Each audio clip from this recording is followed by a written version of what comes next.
Thank you. Thank you for giving me an opportunity to share my story here, which is what it is. It's going to be. I have been tutoring for a while. My background is not as an educator. I'm from business, so the educators on the call may be rolling their eyes while while I'm presenting, but I'm hoping that what I share is helpful to you, and I'm really excited to be able to talk about it. So I'm going to share my screen.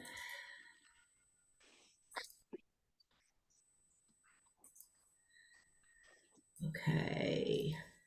And I'm gonna put this in presentation mode. Can everybody see this? Yes. Okay, good.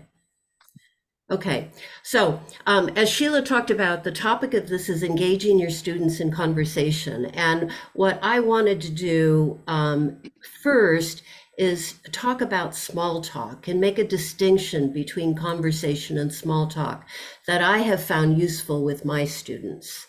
My students, just a little bit of background, they started as high beginners, low intermediate. And so what I'm going to talk about occurred probably 6 months into training. So there are differences in my mind between small talk and conversation. And when I Googled online to see if my thought was the same, small talk could be considered informal discourse. It doesn't cover deep conversation topics, and it's just polite and standard conversation about unimportant things. Conversation, on the other hand, is a talk in which ideas are exchanged or opinions or ideas. And I think that although the development of conversational skills and etiquette is an important part of socialization and socialization to a particular culture, I think the same applies to small talk. We have a certain way of speaking informally in short little dialogues that I would call small talk, that are inconsequential, but they're very important to our culture. And I'm not sure that all cultures handle it the same or even have small talk. It's kind of a dance with words that we do. And it does matter. For a class, it's a nice antidote to focus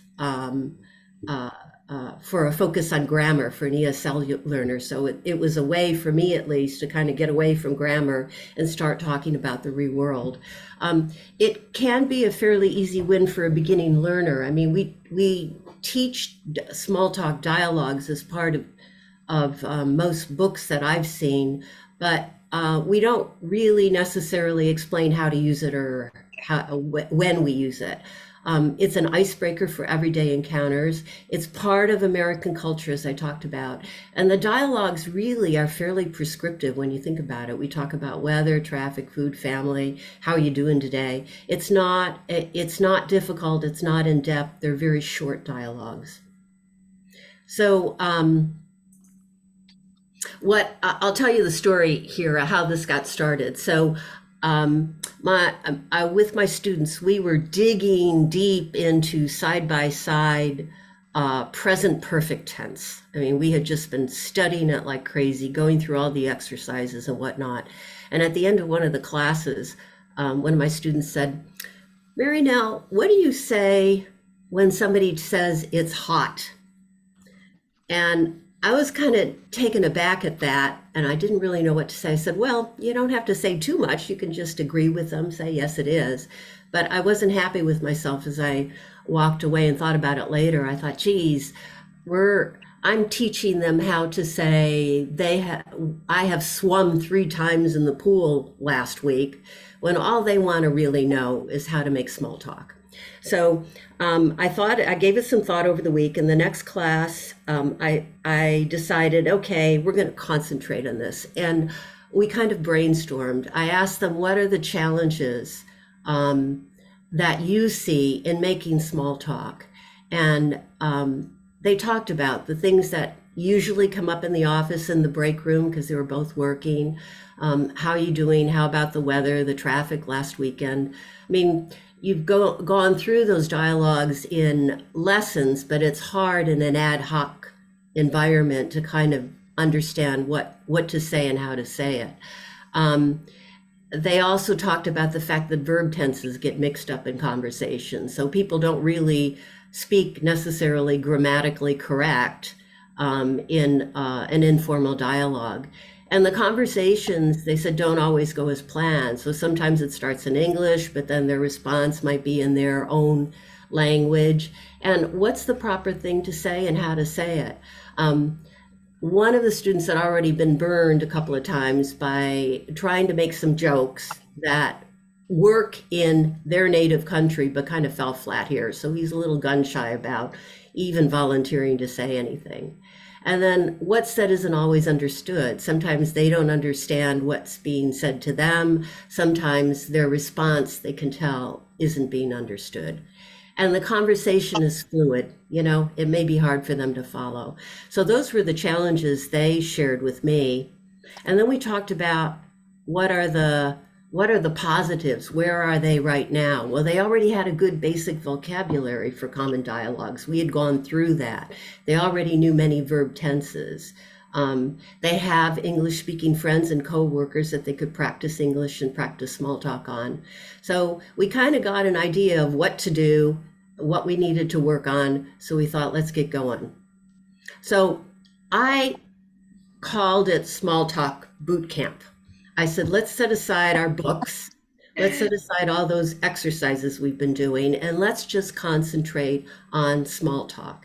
I said, we'll do, and I will say that I presented this to them. My students are, they're on Zoom, so it's fairly easy to share documents with them. But I said, we'll do drills and exercises and games. We'll have lots of repetition. We'll just practice, practice, practice. And the objective is to kind of create muscle memory, to become comfortable with small talk, make it easy for them to understand what's going on. Common tenses to use, what verbs do you use for particular topics. Try to improve at the same time pronunciation, but within this whole concept of small talk. And then cover nouns and adjectives and verbs and idioms. So we're basically doing, we're doing what we would do in a normal class, but we're just trying to focus on one particular objective. And then we talked about the topics. What topics typically are small talk, weather, traffic, how are you, what's new with you. They also came up with movies, school, church, art, and music. In reality, we kind of tabled the last few for future conversation sessions, which is what we got into after we finished with small talk. We spent a good summer doing this, actually. So for each topic, we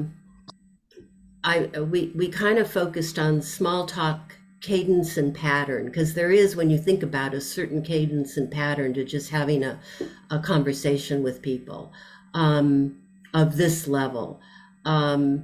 What are the common vocabularies within each topic? Again, concentrate on pronunciation, verb tenses.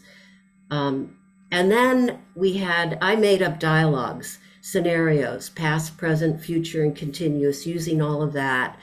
And my thought was we would have two lessons. The lesson one would be the basics. We'd go through the first few bullets, and then lesson two, we would really do the scenarios. In reality, we sometimes went 3 sessions. We didn't rush it. We did what we needed to.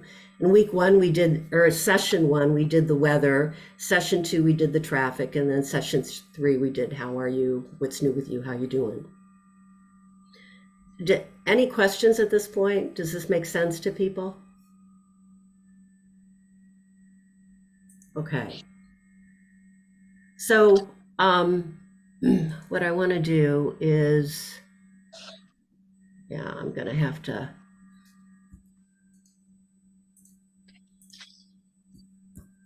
I'm trying to open this. Nope. I'm going to go out of this for a minute. and go to the actual. So what I wanted to share was the lesson plan I put together for weather. So our objectives were really, we talked about the objectives to be able to make small talk about the weather, to use small talk about the weather to break the ice. So we talked about different scenarios that you might have. Can everybody see this clearly? Should I make it larger? It's clear. Okay. Um, and I put together a series of documents, if you will, or handouts to talk about what it, to talk about what we say when we talk about the weather, and then went through common weather-related words and phrases, pronunciation, verb tenses, and scenarios.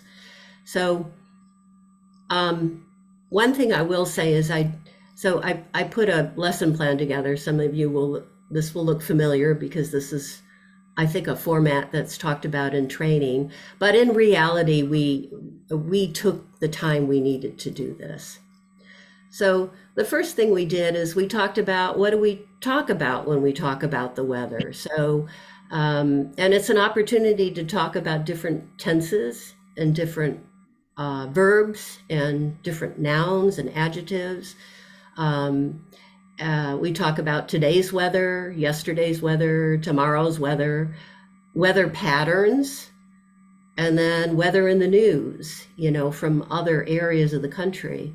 And I asked them at the end of this, I said, do you talk about the weather in your home country the same way in Mexico? And they said, yes, they do. But they kind of laying it out, I think, gave them an understanding of the ground rules in our culture. And it was the same as theirs. It happened to be the same as theirs, but you don't necessarily know until it's explicitly talked about, I think. So then I created a series of tables to go through and review the different verbs and the tenses that might be used for small talk about weather. And we went through this and practiced it.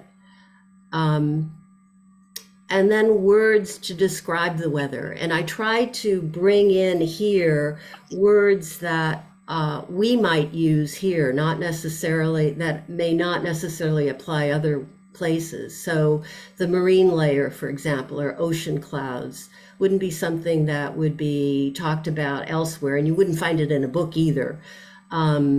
We talked a lot about humid, muggy, and sultry because they're from an area of Mexico where those words are used. And we talked in depth about the differences between humid and muggy and sultry. I have some words highlighted here. We were focusing also on O's because they were having some difficulty with O's. So we were concentrating on those words as we went through this in terms of pronunciation. And then we talked about different weather events that might happen both here in California, but also throughout the country, so that when you're talking about, when you're listening to news reports or you're talking to other people, you kind of understand what they are. Mary Nell, Yes. it looks like Sherry has a question. Oh, yes, Sherry? Yes. So my question is, when you talked about these things, you have these charts here. Uh-huh. Do you just go over it with them? Do you ask for their feedback? How do you present that? Oh, yeah, we talked through it. It was again, it probably depends on what level your students are, but my students were at again, probably a low intermediate, so we could have conversations about these. I would describe them. I mean, there's a lot of terms here, so I did not lay it out and put a definition for each one. We talked about it in terms of how you might use the term and what the term means. I did give this to them as a handout afterwards, which I always do. So was this something that you put up before you started, or you just sort of said, what are some words you use to describe the weather? Or Oh, how, I see what you mean. Um, I don't remember exactly whether we added words, but I certainly put this up before we started. This was the conversation as part, this was the first lesson. This was a conversation to drill down into all the words that might be used. It was a vocabulary lesson in essence.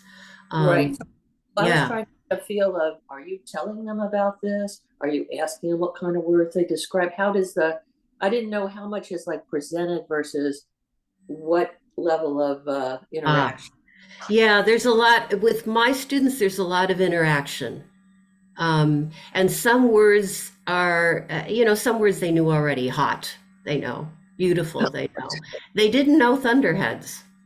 They did. So we had a lot of conversation about thunderheads. And in fact, down at the end of this handout, you'll see a photograph. We tried to find some online to share.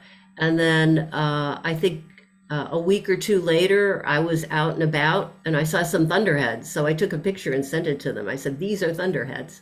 But so it again, it was a conversation. It was ask as many questions as they wanted to, and we talked about the differences between the weather they know and the weather we have here. It was dry heat was another one they weren't familiar with. They come from a tropical area, so the idea of dry heat was a little foreign.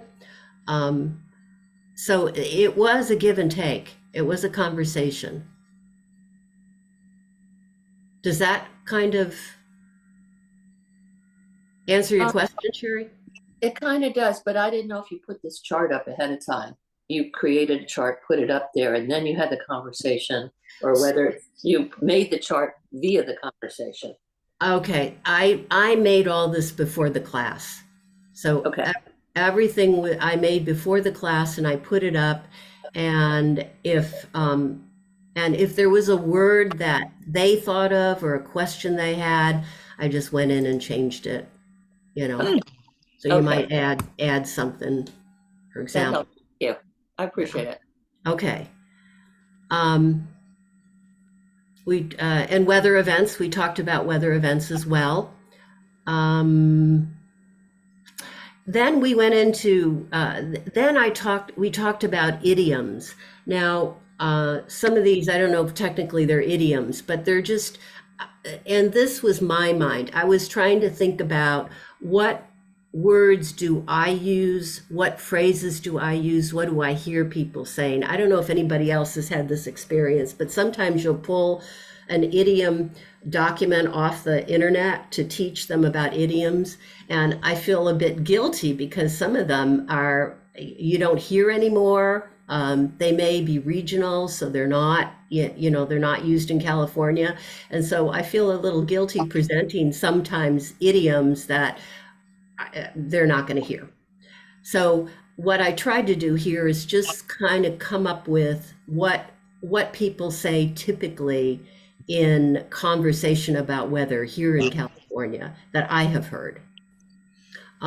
And I added a few things down at the bottom about the moon and uh, I can't think of anything else. So this took, I'll have to say, this took some work on my part to do this. I'm happy to share it with people because, okay, then I thought I'd take an opportunity to talk about how the weather is forecasted in this country. And this is a reading exercise. So what we basically did was go through, they read this and we talked about the words that they didn't know. Again, we were concentrating on the letter O. So I had highlighted some so they could really think about it as they're saying it. But this all came off, I think, of Wikipedia or something. But we talked about who manages the weather forecast, who looks at the weather forecast, what's a weather forecaster, who's a weatherman. And I told him, I said, you're going to come away from this knowing more about the weather than most people do in terms of how this country manages it. And then we talked about how Mexico handles it as well. They have a similar type of an organization, a government organization that does the same thing.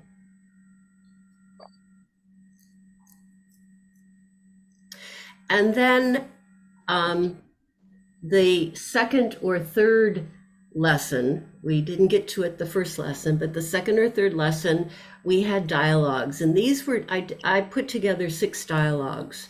I did it myself. It wasn't that difficult. You just think about scenarios and what you would say. And so I had a dialogue on a hot day, a hot week, a cloudy morning by the ocean, a rainy winter day, a nice spring day, a cold and sunny day. And we talked about that, you know, I didn't think too much about grammar. I didn't think too much about what words they knew and didn't know. And so it was a good opportunity for them to learn new words and to learn and to ask questions. And we also mixed it up a little bit. So they sometimes use different words, different scenarios.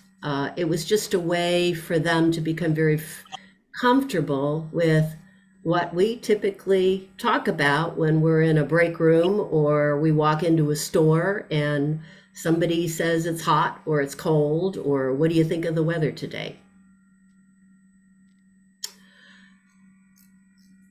And then I shared with them some websites. We looked at some websites and again, a reading exercise to read the latest weather online and talk about that. This is the photograph I sent them of the thunderheads later on.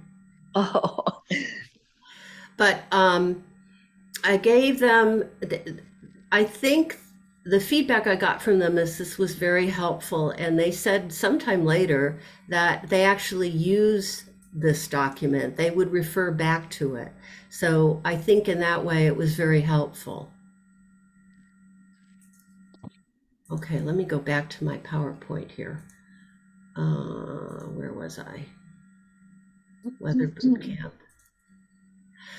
I think the only other thing I wanted to share here was, I think, let me see. Yeah, just a couple of things. So this was a handout that I used when we talked about what to talk about with friends and acquaintances. They were having some friends over that were English speaking. They hadn't seen them in a while and they were a little nervous. So we talked about, what do you talk about? What's a good icebreaker, small talk, what you avoid talking about in this culture, typically, with people that you don't know very well. And then, you know, one of their challenges about not always being understood or not always understanding, we talked about how to handle that. Speak slowly and clearly. Pronunciation is more important than grammar. If you're not sure of a word, stop and ask. If you don't think they understood you, ask them. And if you don't understand, ask if they could speak a little slower, if they could repeat what they said. If you didn't understand a word, ask them. The only other thing I wanted to just, for me, when I did this, what really made it work is that we were 6 months into the lessons. So they knew me, I knew them. There was trust and it was a safe space to talk. Being sensitive to cultural and gender differences. So I tried, especially with small talk, to stay away from anything that might be controversial. I did let them have their final say on what topics they wanted to cover. So I didn't force anything with them. And again, we set kind of goals and boundaries around what we were going to do. And again, last lesson, we all know this, but I was always respectful of where they wanted to go with the conversation, and whether they wanted to stop when they were sick of it, or whether they wanted to continue. So that's my presentation. Sherry has a question. Yes, Sherry. Yeah, I have a couple. First, I want Okay. to say thank you. This is a tremendous amount of work in here that you did. So I have two different things. One is on the dialogues. Uh-huh. Let me lower my hand here. I don't need to do it now. When you created these dialogues, I noticed you're creating both sides of these dialogues. How did you use them? Did you actually come up? Did you actually have them do dialogues and we kind of, or you presented these, or?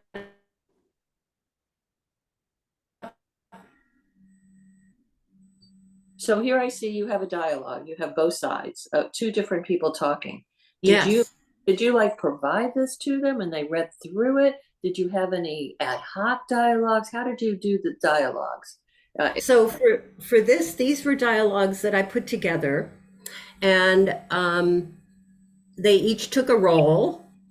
So somebody was Taylor and somebody was Brian, and they love doing dialogues. They have a lot of fun with them. But they just went through it, and I'm trying to remember. I think what I might have done, which I do often, is I will read it first, so they kind of are familiar with. They get an idea of how to pronounce it, and maybe an opportunity to ask about words that they don't know. And then they each take roles and they go through it. And then did you do an ad hoc dialogue as well, like where one person started it and then they tried to pretend they were just in the conversation without a specific one? I think we did do that toward the end. I can't remember, to be honest, but that was my intent. If we didn't, we might have run out of time. But yes. I mean, that certainly was the idea, because that's what they're going to be doing in real life, right? Somebody comes up and says it's cold, and then you have to figure out what to say to them. And the objective one of my objectives in writing dialogues for them is so that they understood what we typically say, or at least me, what I typically say, what I think we say when we're talking about the weather. So it might spin off into something other than weather, a nice spring day, and then somebody might say we were in Mammoth, it was freezing, we're going to go skiing next week. So just to give them an idea of the cadence and what's acceptable to talk about in our culture and how it works. Okay, that's really helpful. The one other question I had is it possible to share the different small talk ones? This is extremely valuable for me. Oh as yeah. Yeah, That's I'm great. very happy to, because like I said, I put a lot of work into it, and so to have somebody else to use it is great. I would be happy to. I'll do that. I appreciate that. Yeah, I thought maybe when they send the stuff out, that would be great if we could. Yeah, Yeah, because that's a tremendous amount of work that would be really useful. So thank you very much. Appreciate it. you're welcome. Okay, that's it. So as you all can see, she did put a tremendous amount of work into it. And I used an idiom when we met, and I said I was blown away. Mm. And she also put an equal amount of work into the conversation part of it. So we do want to go over that in a future meeting. So now we'll open it up to questions and comments, or if someone has input as to what they do to do small talk or conversation, please feel free. Joanne? Thank you, Mary. That was so excellent. And I'm looking forward to seeing your handout of your PowerPoint, because there's lots of good tips and helpful hints there. But it's true that when we start on a topic, we morph into something else. So I usually start with small talk, but ad hoc. I don't plan it as well as you do. I just kind of go into it, see how are you, how was your week, etc. What did you do today? And the last one was so cold. We were talking about the weather. And so we talk about the weather, and we ended up talking about heating systems. You do have a furnace, how you turn it on, the whole deal about the heating thing, the thermostat, Yeah. everything. So, it's really an important part for students at especially the advanced or the low intermediate level to actually engage in small talk, because a lot of them don't have an opportunity to do so. True. And I think too about, like, with my student, he got caught. He was in a break room. Somebody said it's hot, and he froze. He didn't know what to say or what to do. Mhm. Yeah. Lady? Yeah, I have one comment about how we always say, "How are you doing?" It's probably important to let our students know that many of us say that, but we really don't care how they're doing. We don't need a long answer. Just say okay, even if you're not okay. Yeah, we have an interesting culture. We're kind of these goofy Americans that'll smile at strangers and, ask the clerk in the store how their day's going, and it's Mhm. it's just the way we operate.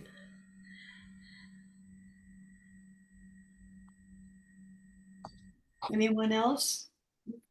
Comments or questions? Joanne? That reminds me, and the Chinese always say, have you eaten yet? Or what have you eaten? And they really don't want to know what you really ate. It's just a way of saying, how are you? I like, I'm thinking about you, how are you? It's their, how are you? Have you eaten yet? No, I'm starving. No, don't expect that answer. That's Jack always says Interesting. it's always safe in any culture to talk about food. So, Mm, yeah. mm, And it's also a way of being gracious. When I go over to my Chinese friend's house, it's always, she wants to feed me no matter what. mm, Are mm. you sure you don't want something to eat? So Yeah. it's their way of being polite. Yeah. Lainey. Yeah, I'll make a comment about the dialogues too. I'm far from an expert, but I tutor one-on-one. I only have one student. And the way I do the dialogues is just like Mary now, I will read each line and have them repeat it after me. And then we'll each take a role. Hmm. So it might just, if there are more than two people in the dialogue, we might just do every other one. We don't worry about, what our real role is, but we'll go back and forth, and then we'll go through the whole dialogue, and then we'll change roles. So they start first and then I'm second, I kind of like that. Okay.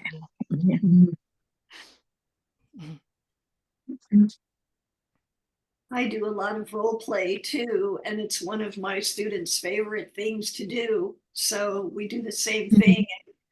First, I'll be the salesperson, and she'll be the customer, and then she'll be the salesperson, and I'll be the customer. So, yeah. So we do what we try to do is real life scenarios, just like Mary Nell was talking about. Brian. Yeah, a couple things we've done.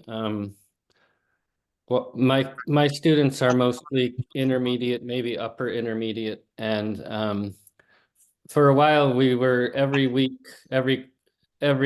one of the students I would choose to give a weather report, and kind of randomly, so they didn't know it was coming. And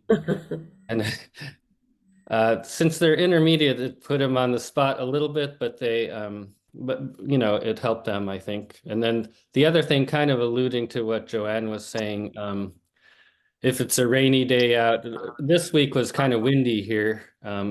So we talked a lot about the wind in the classes and asked everybody different we introduce words about the wind. So anyway, it's my 2 cents.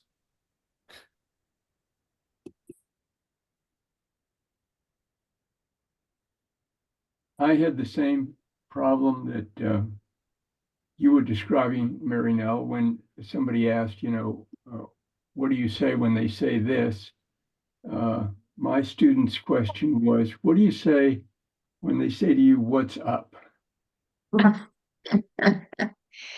And he's newly here from Iran, doesn't know American culture, and has a pretty limited lifestyle. He's either in bed, on the freeway, or working. So hard to tell him. So at first I wanted to know, who asked you what's up? Was it the boss? Was it one of the guys you work with? So, right, I had the same problem. But that's what they ask, and that's what they want to know. How do you get things started?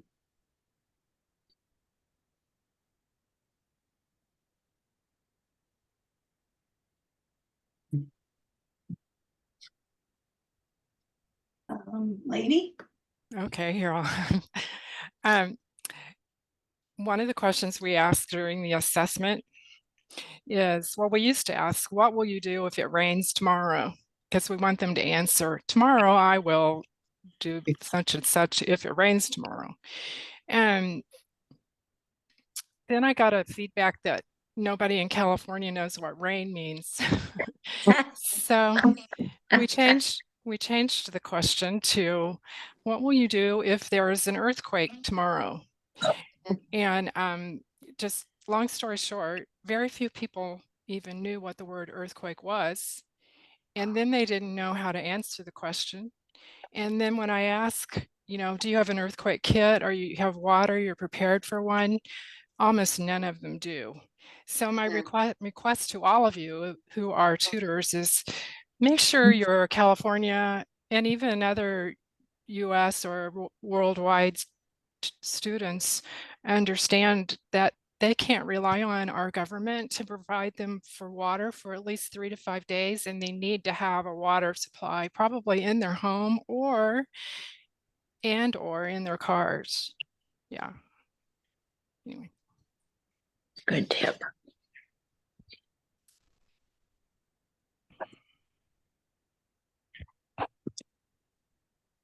Oh, and in North Carolina, Mary Nell, it rains cats and dogs. Cats and dogs. People use that still, lady? I wondered if that was that older. Not older. I use it all the time. I mean, I hear it all the time. Yeah, That's I common. think I had that in there.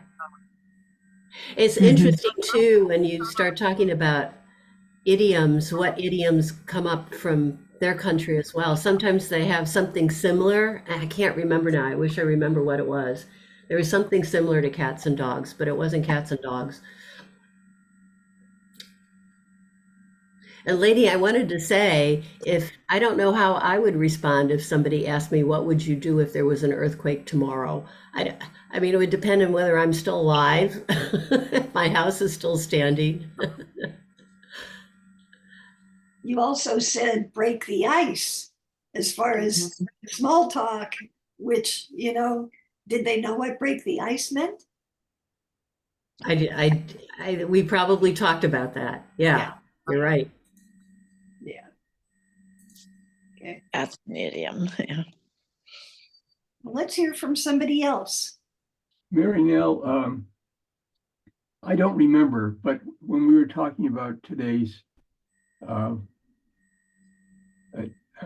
tutor talk, was it you who mentioned something about getting on the freeway or talking about traffic?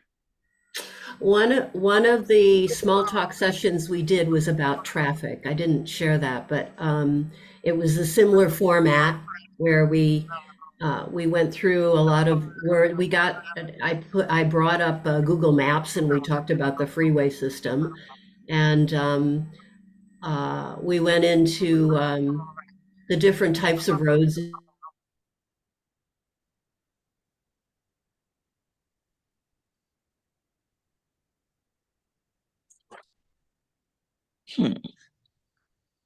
Think you froze, Mary Nell. Yeah, froze. No. While she's frozen, oh, there you go. Okay, go ahead. You froze before. Yeah, my internet for some reason is not stable, so I apologize. No problem. You know, I'm gonna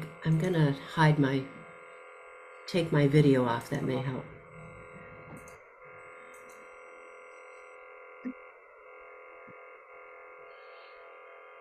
Nope. Okay.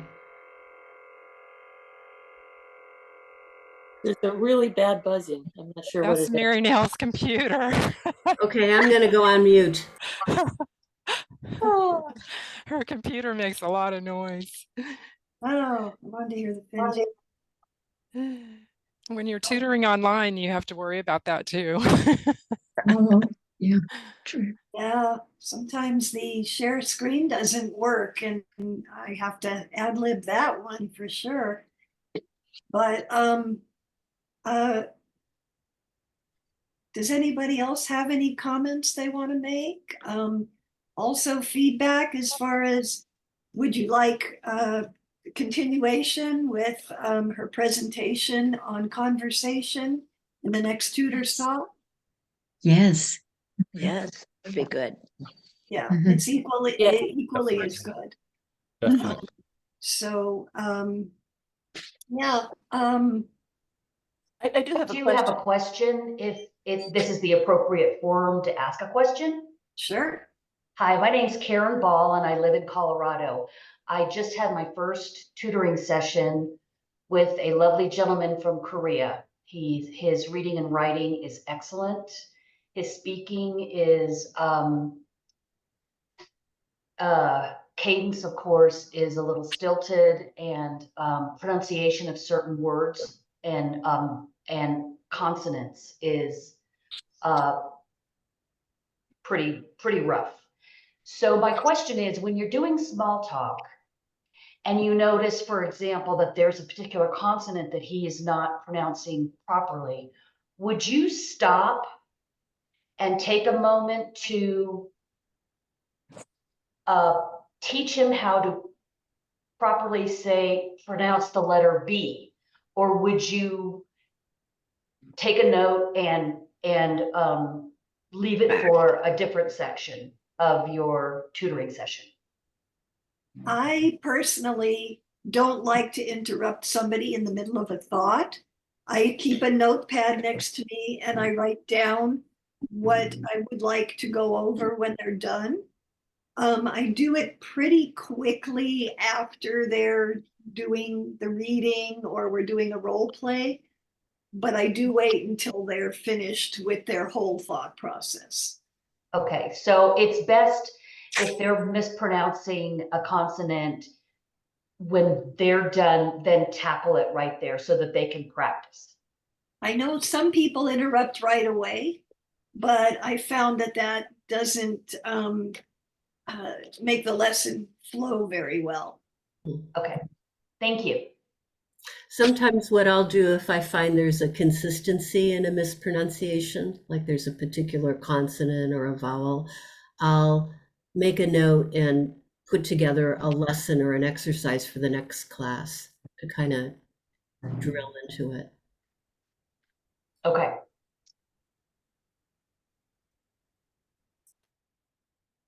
I agree also to let them keep talking, because I think a big part of speaking is having the confidence and the ability to string a number of sentences together at one time. So yeah, I would never, very rarely would interrupt somebody. Yeah.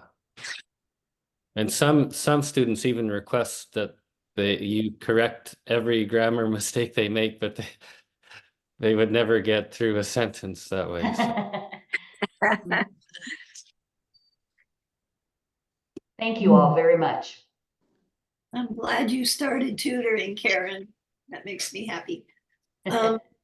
So anybody else have any comments, questions? I guess I do.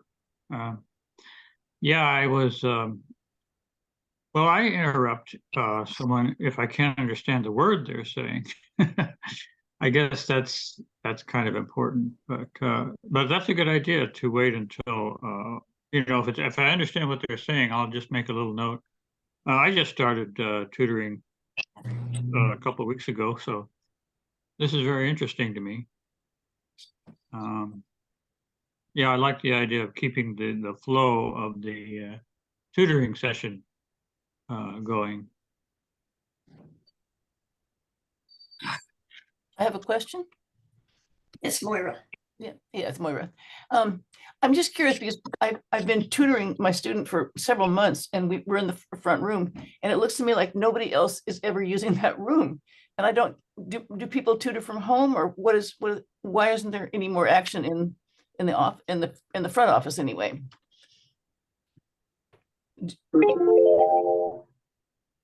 There's a lot of people tutoring at the office more. It's just you wouldn't see them when you're there because we try not to overlap.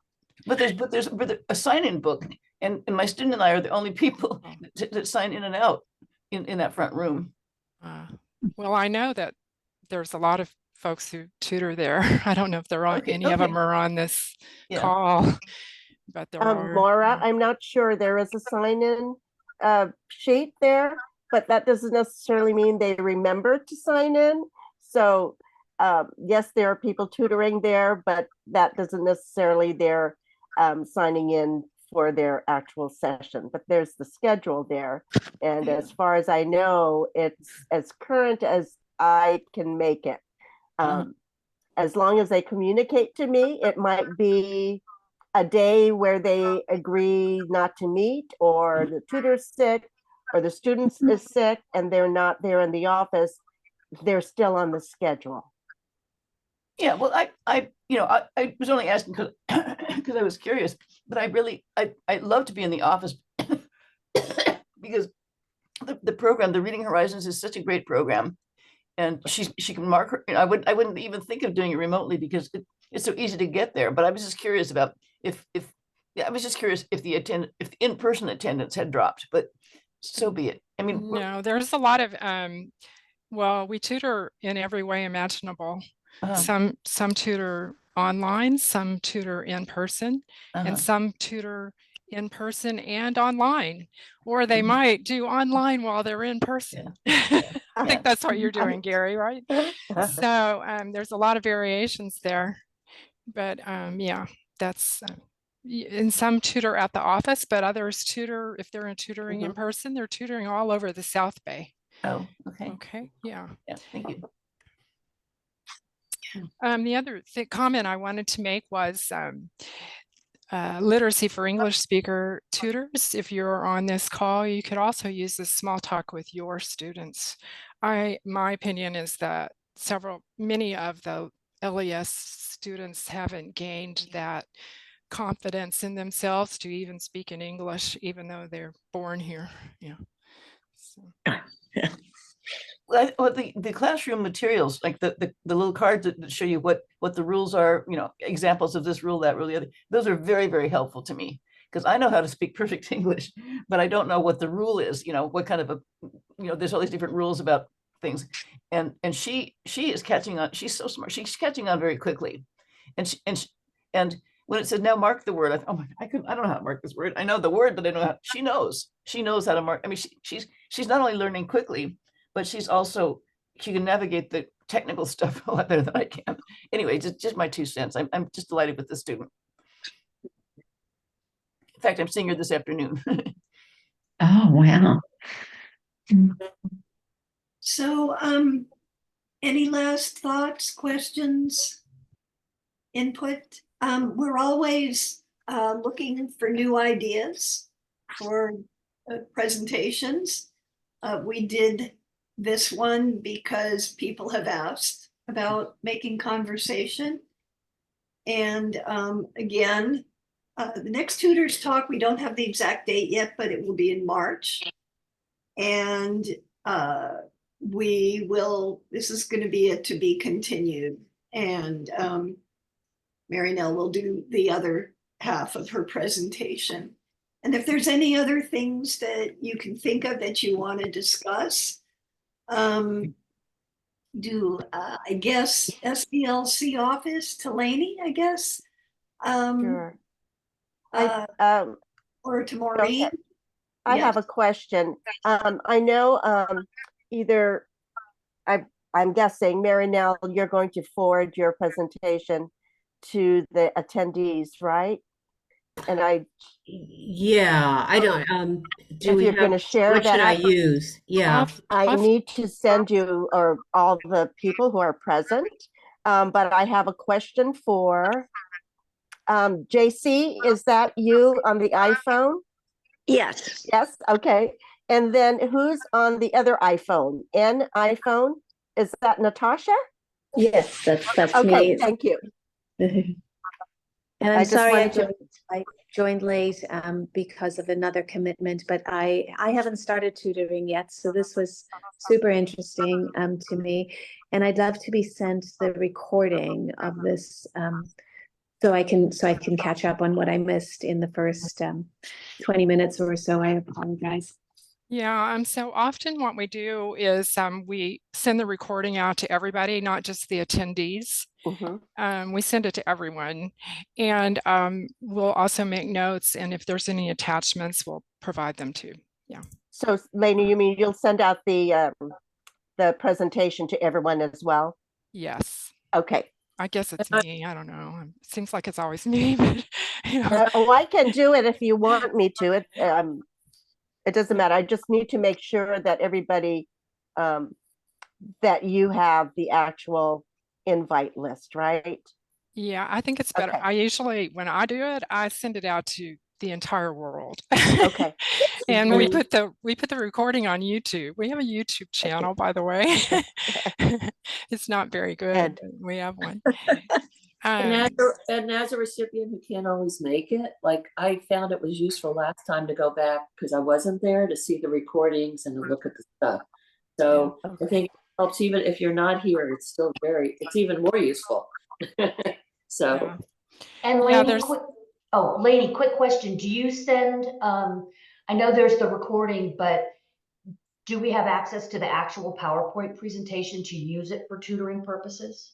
Oh yeah, sure. We'll attach it. Yeah. Yeah. Excellent. Because it was brilliantly done. I thought it was. I know. It really was. She put so much work into it. Yeah. Yes. Yeah. And Mary Nell, thank you a million. I had no idea when we suggested you to do the presentation that you would exceed our expectations exponentially. Thank you very much. I appreciate all the positive feedback. I'm glad it was well received, and I'm happy to share everything. Lainey, should I give it to you and send it to go you? ahead. Okay, and then you send it out. Okay. Sure. Okay, I'll do that. Would people like? Would you like, as far as I'm thinking, the PowerPoint and the other handouts, the lesson plan? Would you like it as an Adobe Acrobat version, or do you want the actual PowerPoint and the words so you can modify it and update it? I'm thinking that would be great. Okay, I'll do that. Modify it. Oh, that would be perfect to have a format. Yeah. Okay.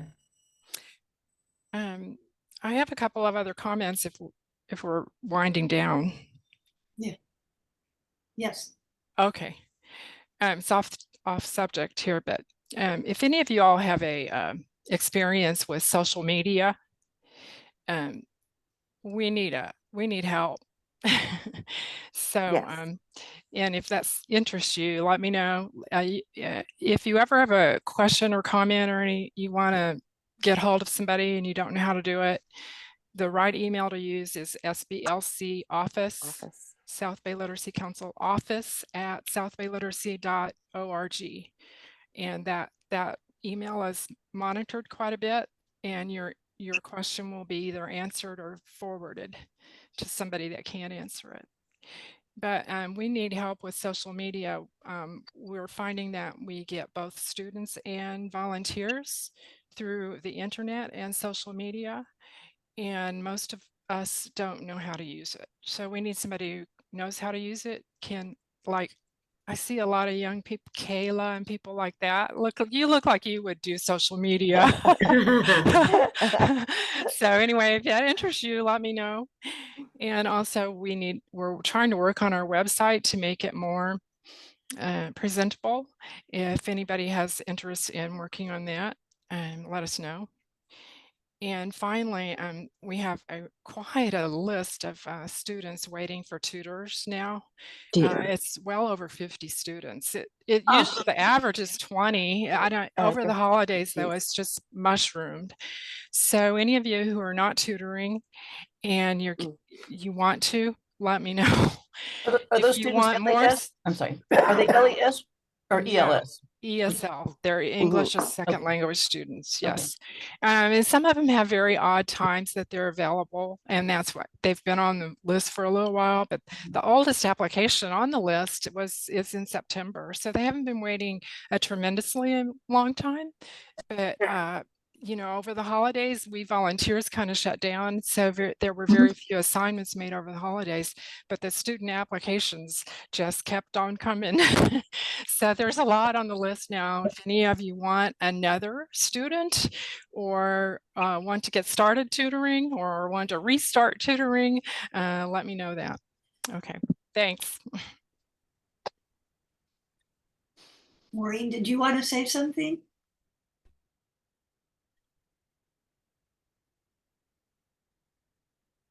I think between Lane and I think it's been covered. We just want to make Okay. sure everybody gets the information, the follow-up information from today's tutors talk. Okay. Well, thank you all very much for coming. And I know I got a lot out of it, and I hope you did too. And we'll hopefully see you all in March and then at the spring conference in April. And that's going to be April 13th. 13. So that's in person. Mark it on your calendars, please. And we also strive to have good information at the spring conference too. So again, thank you. And again, thank you to Mary Nell. All right. Thank Thanks, you. everybody. Thanks, everybody. Bye. Thank you.